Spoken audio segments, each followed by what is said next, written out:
گھن گرش تھی اور جو ایک غصہ تھا اور ان کے لفظوں میں جو ایک ابال تھا، وہ اس تقریر میں ان کے جذباتی اتار چڑھاؤ میں نظر نہیں آیا۔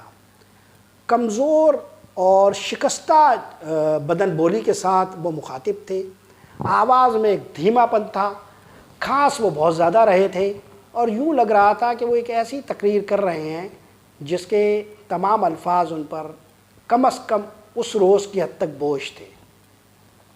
اگرچہ نواز شریف کے حامی ویلاگرز اور پی ایم ایل این کے دسترخوانی قبیلے کے کچھ لوگ اس سے بھی نئے نئے نکات کشید کر رہے ہیں، نئے نئے پہلو نکال رہے ہیں، اور آپ جانتے ہی ہیں کہ جو ہمارے ہاں حامی لوگ ہوتے ہیں یا جو مخالف لوگ ہوتے ہیں ان کا ایک ہی طرز عمل ہوتا ہے، حامی لوگ حمایت کرتے ہیں اور مخالف لوگ مخالفت کرتے ہیں، اور وہ باتیں بھی جو کبھی اپنے ممدوح کے حاشۂ خیال میں بھی نہ ہو وہ بھی نکات نکال کر پیش کیے جاتے ہیں۔ مثلا کچھ لوگ ہیں جو نواز شریف کی اس تقریر سے قائد اعظم محمد علی جناح کی گفتگو کی بازگشت کو سن رہے ہیں، کچھ ایسے بھی لوگ ہیں جنہیں ابراہم لنکن یاد آ گئے ہیں، اور تو ایسے لوگوں کا تو کچھ بھی نہیں کیا جا سکتا۔ حضرت علی کرم اللہ وجہ کا ایک قول یاد آتا ہے کہ جو تمہارا مرتبہ گھٹاتا ہے وہی تمہارا دشمن نہیں بلکہ وہ بھی تمہارا دشمن ہے، اور اصل دشمن ہے جو تمہارا مرتبہ بڑھاتا ہے۔ مجھے کراچی کے ایک شاعر کا قطعہ یاد آتا ہے جو انہوں نے اس حضرت علی رضی اللہ تعالیٰ عنہ کے قول کو منظوم کرتے ہوئے کہا تھا کہ وہ تو ہے تیری جان کا دشمن جو تیرا مرتبہ گھٹاتا ہے، پر اس کو بھی جان اپنا عدو جو تیرا مرتبہ بڑھاتا ہے۔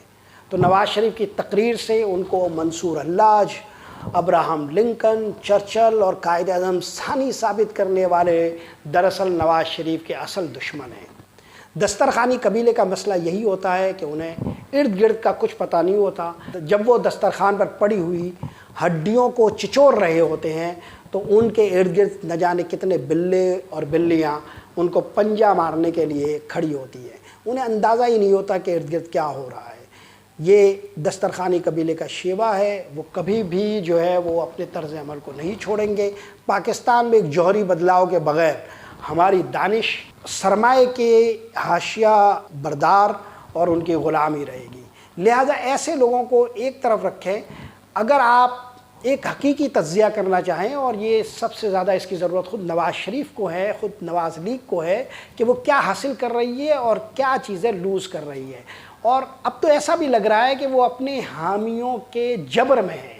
ان کے حامی انہیں جہاں پہنچانا چاہتے ہیں وہاں وہ اپنے سیاسی تدبر اور اپنے سیاسی ارادے کے بجائے اپنے حامیوں کے پیدا کیے ہوئے سیاسی جبر میں پہنچنے پر مجبور ہیں۔ اس طرح پیش قدمی کی طاقت نواز شریف کے ہاتھوں سے ان کے حامیوں نے اور ان کے دسترخوانی قبیلے نے چھین لی ہے۔ اب تو ایسا سیاسی جبر ہمیں نظر آتا ہے، لیکن بہرحال اس پہلو کو ایک طرف رکھیں، اس کا تجزیہ ذرا زیادہ بہتر ماحول میں کسی اور وقت کریں گے۔ تو نواز شریف کی تقریر پس پسی تھی۔ دوسری جو بات تھی وہ یہ کہ مریم نواز بھی کوئی بہت جادو نہیں جگا سکی۔ مریم نواز نے ملتان کے جلسے میں جو تقریر کی تھی اور اس سے جو تاثر بنایا تھا، لاہور کے جلسے میں وہ گہنا گیا۔ مریم نواز کا لاہور میں خطاب کمزور اور انتہائی سطحی تھا، اور انہوں نے پرانی باتوں کو ہی دہرانے پر اکتفا کیا۔ یہاں وہ کوئی نئی بات نہیں کر سکی، جبکہ یہ ان کا ہوم گراؤنڈ تھا، اور مریم نواز کو اپنے سیاسی مستقبل کے لیے جس علاقے پر وہ انحصار کر رہی ہے وہ لاہور کا علاقہ ہے، تو کم از کم ملتان سے زیادہ بہتر کارکردگی کی توقع ان سے یہاں کی جا رہی تھی۔ ایسا نہیں ہو سکا۔ یہی صورتحال مولانا فضل الرحمان کی تقریر کی بھی تھی۔ وہ ایک کمزور تقریر کل کر سکے، ان کی تقریر میں وہ زور نہیں تھا، اور پھر ان کے چہرے پر بھی کوئی بہت زیادہ تازگی اور شادابی نظر نہیں آ رہی تھی۔ اس کا ایک سبب تو یہ بھی ہوگا کہ مولانا فضل الرحمان نے اپنی تقریر نواز شریف کی تقریر سے پہلے کی۔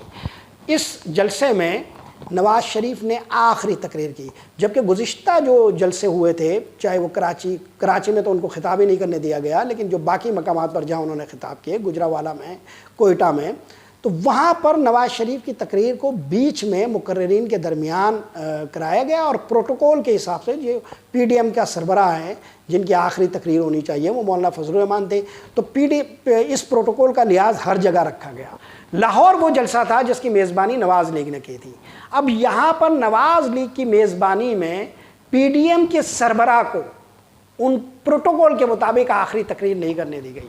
میں آپ کو یاد دلاؤں کہ ابھی کچھ دن پہلے جب استعفوں کی بازگشت ہم سن رہے تھے تو اس دوران نواز لیگ کی طرف سے ایک پیشکش پیپلز پارٹی اور مولانا فضل الرحمان کو کی گئی، اور وہ اس تناظر میں کی گئی کہ پیپلز پارٹی استعفے کے حوالے سے بہت زیادہ ریزرو تھی اور وہ استعفی دینے کے حوالے سے ہچکچاہٹ کا مظاہرہ کر رہی تھی۔ تو نواز شریف نے یہ کہا کہ ہمیں اگلے سیاسی بندوبست سے کچھ لینا دینا نہیں ہے، ہم پہلے عمران خان کی حکومت کو گرا لیتے ہیں، اور ان کو یہ پیشکش کی گئی کہ پہلی حکومت عمران خان کی حکومت کو گرانے کے بعد پیپلز پارٹی کر لیں اور دوسری حکومت مولانا فضل الرحمان کر لیں، ہمیں اس پر کوئی اعتراض نہیں ہے۔ اتنی زیادہ سیاسی کشادگی اور وسعت کا مظاہرہ نواز شریف صاحب کر رہے تھے، لیکن لاہور میں جب ان کے ہاتھ میں ایک اسٹیج تھا تو اس اسٹیج میں وہ اتنی وسیع القلبی کا مظاہرہ نہیں کر سکے کہ پروٹوکول کے مطابق مولانا فضل الرحمان کو آخری تقریر کرنے دیتے۔ یہی وہ نواز لیگ اور نواز شریف کی مینٹلٹی افتاد تباہ اور سیاسی طور پر اقتدار کے اندر عدم شرکت کے حوالے سے ان کا اصرار اور طبیعت ہے، جس کی نشاندہی اکثر آصف علی زرداری کرتے رہتے ہیں کہ ہمیں ہر موقع پر نواز شریف سے دھوکے کا سامنا رہا ہے۔ وہ جب اپنا مطلب نکل جاتا ہے تو آنکھیں پھیل لیتے ہیں۔ ہمیں ان کے ایک دوسرے پر ماضی میں ان اعتراضات اور الزامات سے کچھ لینا دینا نہیں ہے۔ میں واقعات کو اس کے صحیح سیاق و سباق میں سمجھنے کے لیے آپ کو بطور حوالہ یہ مثال دے رہا ہوں۔ گویا نواز شریف فضل الرحمان اور آصف علی زرداری صاحب کو جو پیشکش کر رہے تھے کہ وہ اقتدار کے لیے، وہ اتنے چھوٹی جگہ پر اسٹیج پر وسیع القلبی میں بھی نہیں ڈھل سکی۔ تو مولانا فضل الرحمان جو ہے وہ بھی سیاسی بازیگر سمجھے جاتے ہیں۔ ہمیں اس جلسے میں ایک چیز یہ نظر آئی کہ جب مولانا فضل الرحمان اپنا خطاب مکمل کر چکے تو جمعیت علماء اسلام کے کارکنان کی ایک بڑی تعداد خاموشی سے اٹھ کر چلی گئی، اور نواز شریف کی تقریر، آخری تقریر کے وقت جمعیت علماء اسلام کے بہت سارے کارکنان مینار پاکستان کی حدود میں نہیں تھے، جس کی وجہ سے نواز شریف کی تقریر کے دوران مینار پاکستان میں افرادی قوت کی کمی واضح طور پر نظر آئی۔ پی ڈی ایم کے اس جلسے کے حوالے سے جو سب سے بڑی ناکامی ہے وہ یہ ہے کہ یہاں سے کارکنان کو کوئی لاہ عمل نہیں ملا۔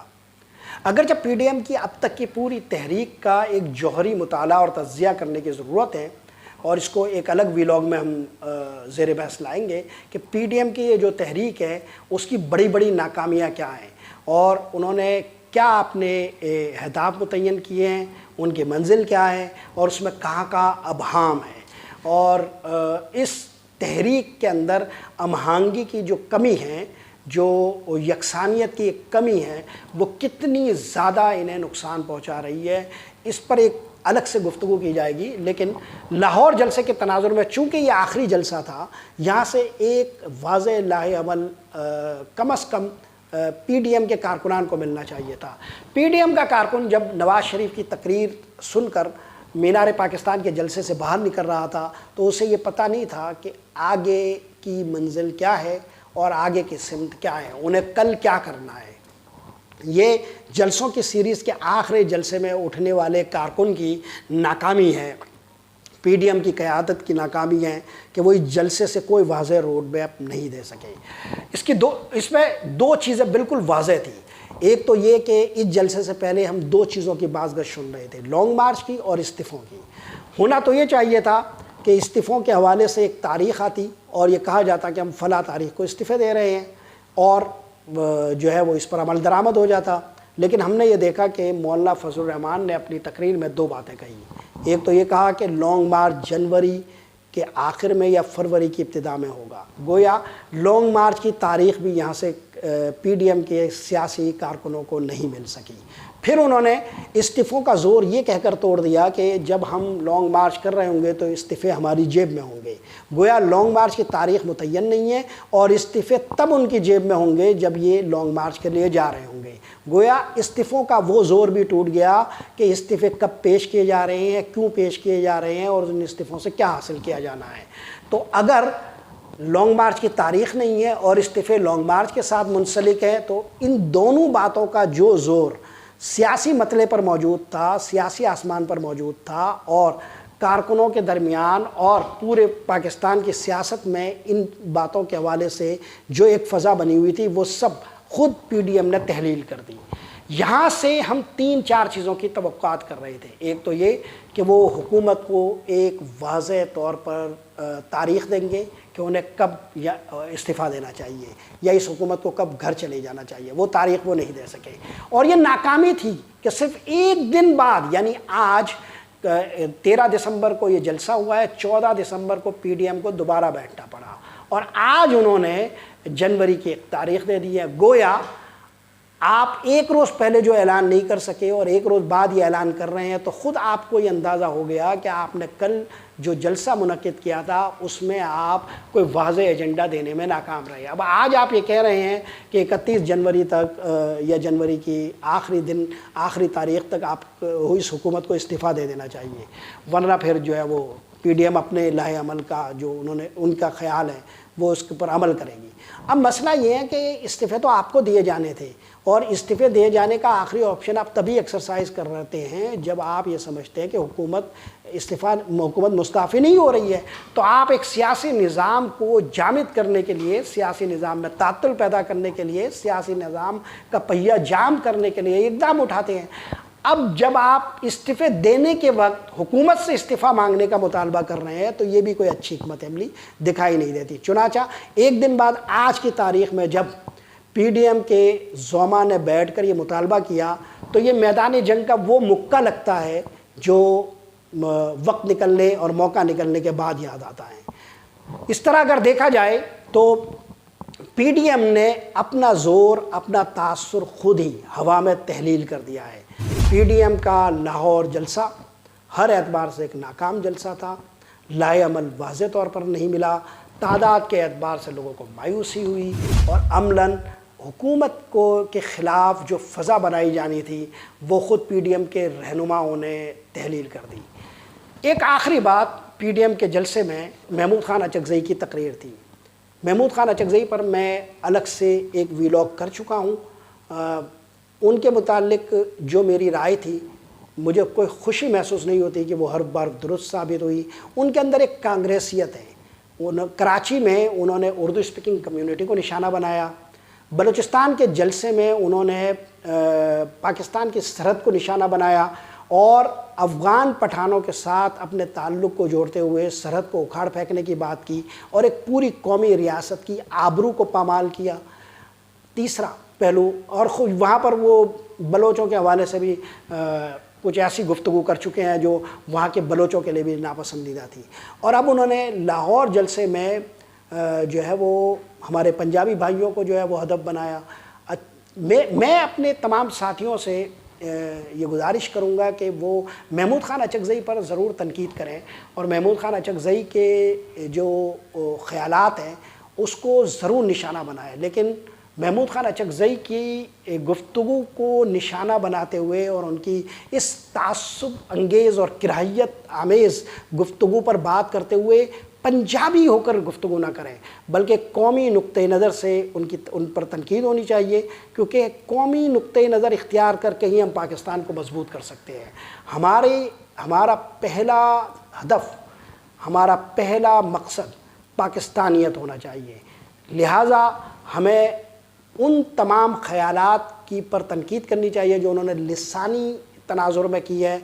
کراچی میں ہم نے اردو اسپیکنگ کمیونٹی کا حصہ ہوتے ہوئے ایم کیو ایم کی مخالفت اسی تناظر میں کی تھی کہ کسی بھی لسانی تناظر میں اگر سیاست کی گئی تو یہ پاکستان کے لیے نقصان دہ ہوگی. لہٰذا آج یہ موقع ہے کہ پنجاب سے قومی نقطۂ نظر سے محمود خان اچکزئی کی گوشمالی ہو اور ان کے پورے نقطۂ نظر کا ایک تاریخی جائزہ بھی لیا جائے.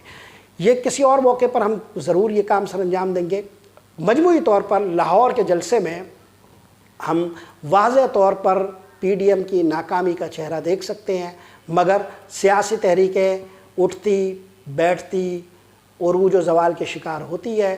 ایسا نہیں ہے کہ کسی ایک جلسے کی ناکامی کو کسی تحریک کی ناکامی سمجھا جائے، لیکن ابھی تک اس جلسے نے پی ڈی ایم کا مجموعی تاثر گہنا دیا ہے اور ان کی تحریک کا زور توڑ دیا ہے۔ تاہم ہم سیاسی تحریکوں کی جب تاریخ پڑھتے ہیں تو یہ تحریکیں کبھی دفن نہیں ہوتی، کبھی مرتی نہیں ہیں، یہ اپنے ققانت سے دوبارہ جی اٹھتی ہے، یہ اپنے خاکستر میں ایسی چنگاریاں رکھتی ہیں کہ دوبارہ شعلہ جوالا بن جاتی ہیں، پھر آگ کے الاؤ بھڑکا دیتی ہے۔ اس کا امکان رکھتے ہوئے پی ڈی ایم کے اس آخری جلسے کے حوالے سے ہم یہ رائے دینے پر مجبور ہیں کہ مجموعی طور پر یہ جلسہ ہر اعتبار سے ایک ناکام جلسہ تھا۔ محمد طاہر کو اجازت دیجیے، اللہ نگہبان۔